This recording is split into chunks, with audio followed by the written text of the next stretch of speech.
Assalamualaikum warahmatullahi wabarakatuh. Perkenalkan, nama saya Yuliana Fajar Nurhidayati dari Universitas Raden Mas Said Surakarta, Fakultas Ilmu Tarbiyah. Di sini saya akan membuat tugas usul fikih yang membahas tentang amar, nahi, khos, nasah, dan mansuh. Yang pertama yaitu amar. Pengertian dari amar yaitu secara bahasa atau lugawi, kata amar dari bahasa Arab berarti perintah atau seruan untuk melakukan suatu tindakan, atau lawan katanya yaitu nahi atau larangan. Secara istilah syariat atau usul fikih, dalam istilah syariat, amar adalah seruan dari pihak yang lebih tinggi yaitu Allah atau Rasulnya kepada pihak yang lebih rendah atau untuk umat manusia untuk melakukan sesuatu. Tujuan amar bukan sekedar memerintah, tetapi mengarahkan manusia untuk melaksanakan perbuatan baik, bermanfaat, dan sesuai dengan tuntutan agama. Dan di sini saya akan menjelaskan kedudukan amar dalam Islam. Kedudukan amar dalam Islam yaitu fardhu ain. Dalam Islam, menjalankan amar atau khususnya dalam konteks amar ma'ruf nahi mungkar memiliki kedudukan sebagai fardu kifayah. Apa itu fardu kifayah? Fardu kifayah adalah kewajiban kolektif apabila sudah ada sekelompok orang yang melakukannya, maka gugurlah kewajiban dari yang lain. Namun, jika ada seseorang pun yang menjalankannya, maka seluruh umat manusia berdosa. Di sini saya akan memberikan contoh dalam Al-Quran, yaitu contoh amar dalam Al-Quran, yaitu yang pertama surat Al-Baqarah ayat 183 atau perintah puasa, yaitu yang berbunyi Bismillahirrahmanirrahim. Ya ayyuhalladzina amanu kutiba alaikumusyamu kama kutiba alal ladzina min qablikum la'alakum tattaqun, yaitu yang artinya, wahai orang-orang yang beriman, diwajibkan atas kamu berpuasa sebagaimana diwajibkan atas orang-orang sebelum kamu agar kamu bertakwa. Makna amar dalam ayat ini yaitu kutiba alaikum, yaitu yang bermakna diwajibkan atas kalian. Jadi dalam usul fikih, bentuk kata kerja pasif seperti kutiba alaikumusiyam itu menunjukkan adanya perintah yang bersifat wajib, yaitu amar wajib, yaitu berarti puasa Ramadan adalah suatu kewajiban syar'i, bukan anjuran biasa, karena bentuk perintah ini dari Allah Subhanahu wa Ta'ala. Yang kedua yaitu saya akan menjelaskan tentang nahi. Apa itu nahi? Secara bahasa atau lugawi, kata nahi dalam bahasa Arab berarti larangan atau menahan seseorang dari melakukan suatu perbuatan. Secara istilah, nahi adalah seruan dari pihak yang lebih tinggi atau Allah atau Rasulnya kepada pihak yang lebih rendah atau umat manusia untuk meninggalkan suatu perbuatan. Di dalam konteks hukum Islam, nahi menunjukkan bahwa suatu perbuatan tidak boleh dilakukan karena bertentangan dengan syariat, membawa kerugian atau berbahaya secara moral, spiritual, dan sosial. Di sini saya akan menunjukkan kedudukan nahi dalam Islam. Nahi memiliki kedudukan yang sangat penting dalam membangun tatanan masyarakat yang beradab dan bermoral. Ia merupakan bagian tak terpisahkan dari amar ma'ruf nahi mungkar, yaitu menyuruh kepada kebaikan dan mencegah dari kemungkaran. Di sini kedudukannya yaitu yang pertama, menjaga umat dari kemaksiatan. Nahi berfungsi sebagai pagar atau rambu-rambu yang menjaga umat dari perilaku yang menyimpang. Yang kedua yaitu fardu kifayah, yaitu mencegah kemungkaran dalam konteks sosial, atau nahi mungkar adalah fardu kifayah. Artinya, jika tidak ada yang melakukannya, seluruh masyarakat berdosa. Dan yang ketiga, menunjukkan kepedulian iman.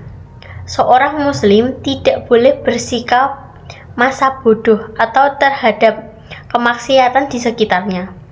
Menegur dengan cara yang bijak adalah bentuk kasih sayang terhadap sesama.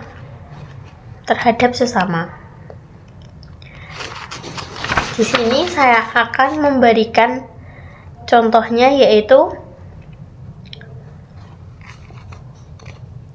dalam Quran surat Al-Isra ayat 32, yaitu yang berbunyi A'udzubillahi minasyaitonirrajim, bismillahirrahmanirrahim, wala taqrabuz zina, yaitu dan janganlah kamu mendekati zina. Dan penjelasan di sini yaitu kata wala taqrabuz zina itu berbentuk nahi atau larangan dalam bahasa Arab. Menggunakan kata kerja larangan atau la, atau yang berarti jangan, itu yang disandingkan dengan fi'il mudhari atau kata kerja berbentuk sekarang atau masa depan, dan takrobun, kalian mendekati. Ini adalah bentuk larangan yang bersifat umum dan tegas, menunjukkan bahwa bukan hanya zina yang dilarang, tetapi juga segala bentuk pendekatan menuju zina yang diharamkan. Dan saya akan melanjutkan pembahasan yang berbeda, yaitu tentang am dan khos dalam usul fikih. Lafadz am atau dalam usul fikih, am adalah lafaz yang menunjuk kepada makna umum, meliputi semua individu atau setiap bagian yang termasuk dalam makna lafaz itu, tanpa ada batasan atau pengecualian. Maksudnya, lafaz ini menghimpun semua anggota yang masuk dalam cakupan tersebut kecuali ada dalil lain yang membatasi atau mengecualikan. Bentuk-bentuk lafaz am yaitu ada kullu yang artinya setiap atau semua, jami yang artinya seluruh, dan ma untuk keumuman atau makhluk atau benda. Man untuk keumuman manusia atau makhluk berakal. Alif lam pada kata benda jika berfungsi untuk menunjukkan keumuman atau disebut dengan alif lam lil jin. Contoh lafaz am dalam Al-Quran yaitu kulun. Bismillahirrahmanirrahim, dari Quran surat Al-Imran ayat 183, yaitu Bismillahirrahmanirrahim, kulun nafsin da'iqatul maut, yaitu setiap jiwa akan merasakan kematian. Dari penjelasan ini, yaitu kulun nafsin, yaitu lafaz am, bermakna semua jiwa tanpa pengecualian, entah itu manusia, jin, hewan, atau semua makhluk hidup yang akan mengalami kematian. Allah menegaskan bahwa kematian adalah sesuatu yang mutlak, tidak ada makhluk hidup pun yang bisa menghindarinya. Dan di sini saya akan menjelaskan tentang lafaz khos, yaitu khos adalah lafaz yang menunjuk kepada makna tertentu, hanya mengenai sebagian dari keseluruhan makna yang memiliki tercangkup dan tidak meliputi semua individu. Lafaz khos memberikan batasan siapa atau apa saja yang termasuk dalam hukum tersebut. Bentuk-bentuk lafaz khos yaitu biasanya menyebutkan nama tertentu, menyebut kelompok atau sifat tertentu saja, dan ketiga menggunakan kalimat yang memberikan batasan seperti hanya atau khusus. Contoh lafaz khos dalam Al-Quran yaitu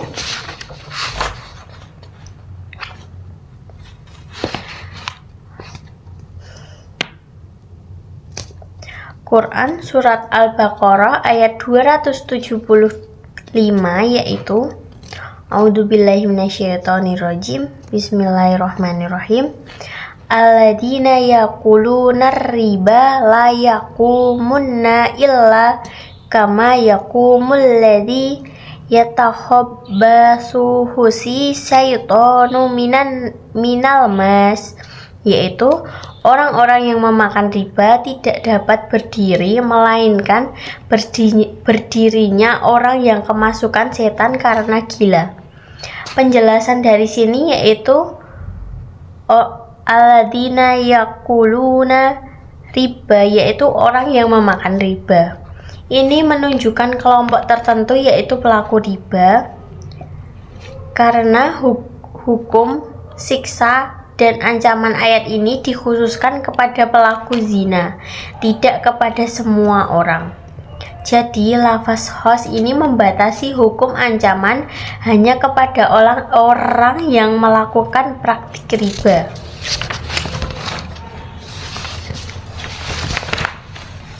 Di sini saya juga akan menjelaskan nasakh dan mansukh. Pengertian nasakh yaitu pengganti atau perubah hukum yang lebih lama dengan hukum yang lebih baru atau lebih relevan. Hukum ini lebih tepat atau sesuai dengan kebutuhan umat atau perkembangan zaman. Contoh nasakh dalam Al-Quran yaitu Quran Surat Al-Baqarah ayat 102. Saya ulangi, Quran Surat Al-Baqarah ayat 219 yaitu A'udzubillahi minasyaitonirrajim. Bismillahirrahmanirrahim. Yas'alunaka 'anil khamri wal maisir qul fihima ismu kabiran wa manafi'u lin-nasi wa ismuhumma akbaru min nafsihima wa yas'alunaka maza yunfiqun qulil af kadzalika yubayyinullahu lakumul ayati la'allakum tatafakkarun, yang artinya mereka bertanya kepadamu tentang khamr atau minuman keras dan judi. Katakanlah pada keduanya terdapat dosa besar dan beberapa manfaat bagi manusia, tetapi dosanya lebih besar daripada manfaatnya. Penjelasan dari Quran Surat Al-Baqarah ayat 219 yaitu dalam ayat ini Allah memberikan penjelasan bahwa khamr atau alkohol dan judi memiliki beberapa manfaat, tetapi dosa dari keduanya lebih besar. Ini adalah hukum yang lebih ringan yang memberikan peringatan kepada umat tentang bahaya kedua hal tersebut. Yang kedua yaitu mansukh. Pengertian mansukh yaitu hukum atau ayat yang sudah dihapuskan atau tidak berlaku lagi karena digantikan oleh hukum yang lebih baru atau lebih relevan. Meskipun teks ayatnya tetap ada dalam Al-Quran, tapi hukum tersebut tidak lagi berlaku karena sudah digantikan dengan hukum yang lebih jelas atau lebih tepat. yaitu contoh mansuh dalam Al-Quran, Quran Surat Al-Ma'idah ayat 90.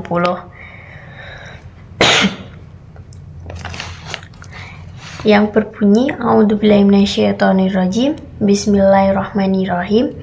Ya ayyuhalladzina amanu innamal khamru wal maisiru wal ansabu wal azlamu rijsum min amalis syaitani fajtanibuhu la'allakum tuflihun. Yang artinya,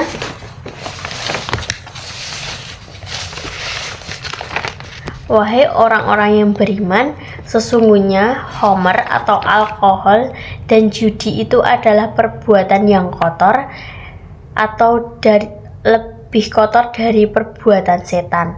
Maka jauhilah agar kamu beruntung.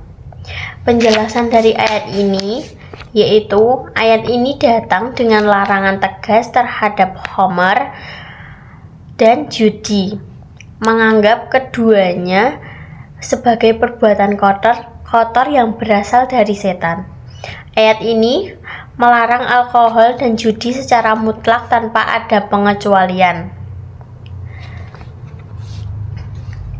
yaitu dari contoh nasah dan mansuh ini menjadi keterkaitan antara Quran Surat Al-Baqarah ayat 219 tentang contoh khamr dan judi yang digantikan oleh ayat yang lebih tegas, yaitu Quran Surat Al-Baqarah 219 menjadi mansuh setelah adanya ayat yang melarang khamr dan judi secara mutlak di Quran Surat Al-Ma'idah ayat 90. Sekian penjelasan dari saya. Bila ada salah kata, saya mohon maaf. Wassalamualaikum warahmatullahi wabarakatuh.